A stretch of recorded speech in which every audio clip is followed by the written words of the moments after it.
Now, speaking of the Pittsburgh, I do want to talk about the Steelers. But before I do that, I just want to remind everybody we have a huge show today. We got Michael Schuessler is going to come out a little bit later. Now, for those of you that don't know Michael, he is the Charm City cash cow because he is the fantasy guru that has made people like me thousands of dollars this year. As a matter of fact, I myself have made thousands of dollars, no BS, playing small money fantasy sports on the weekends. I just mess around. I listen to some stuff Michael taught me. I really learned a lot from his podcast and from private conversations. I am privileged to have some private conversations with Michael. He's helped me out a lot along the way. He's going to come out later on, talk about his fantasy champs and chumps.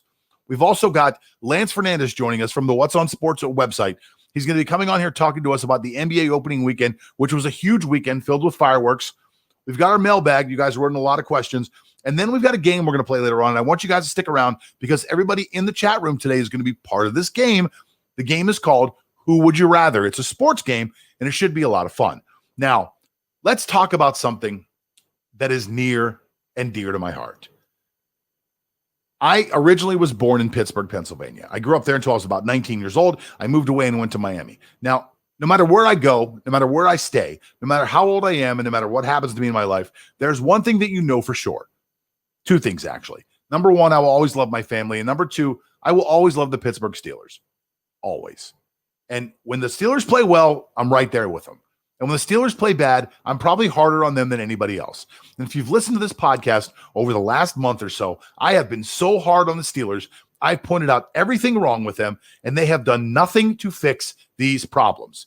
And one of the things I always say is if a guy like me sitting at home eating chicken wings continuously throughout the game, feeding chicken wings into my mouth, talking to my friends, looking at like 5 other games, looking at my phone while I'm watching the game, if I can sit there only watching the game one time and figure out the tendencies of this team while stuffing chicken wings in my mouth and talking to my friends and screwing around on my phone, if I know what the next play is going to be, you sure as hell better believe that the Baltimore Ravens can figure it out. You sure as hell better believe that the Washington Redskins can figure it out. You just have to believe that Buffalo can figure it out because you saw it happen. And for God's sakes, even Cincinnati can figure it out. So we go into Indianapolis yesterday. Actually, Indianapolis goes into Pittsburgh. And you watch a first half that might be the worst first half that they've had in the entire season. And you're thinking to yourself, while you're eating your chicken wings, this goddamn season is over. I cannot believe this season is over. And I also can't believe how hot I made these wings because they were just, my mouth is on fire and I'm drinking water and I'm thinking, oh, can I get some milk? But I'm lazy and I don't want to go to the kitchen. Anyway, so I'm watching the game and I'm thinking to myself, this is terrible. I can't believe they've done this. They go into halftime and I'm thinking to myself, I'm going to turn this off. 10 years now. I've never missed a game in 10 years. I never turn off the game. I watch to the misery all the way to the end. That's what I do. I'm thinking I'm going to turn this damn thing off. But you know what I did? I kept watching. And I have no idea what happened at halftime. I have no idea what they said. I have no idea what happened. But they completely changed their offense for the first time in a month and came out and started throwing the ball further than 5 yards. And for God's sakes, they look like a real team again.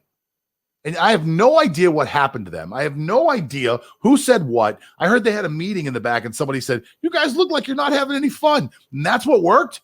That's all you had to say was, hey, smile, buddy. Well, listen, guys, put on a goddamn smile because the playoffs are coming up.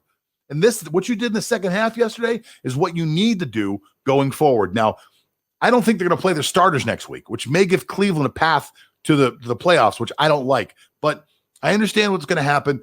Let me just wrap it up by saying this. Thank God yesterday happened. There is a glimmer of hope that this team may actually be able to do something in the playoffs. If you're a Steeler fan, pray to whatever God you believe in, or just have some beers and some wings and get ready for a couple weeks from now because the playoffs are on.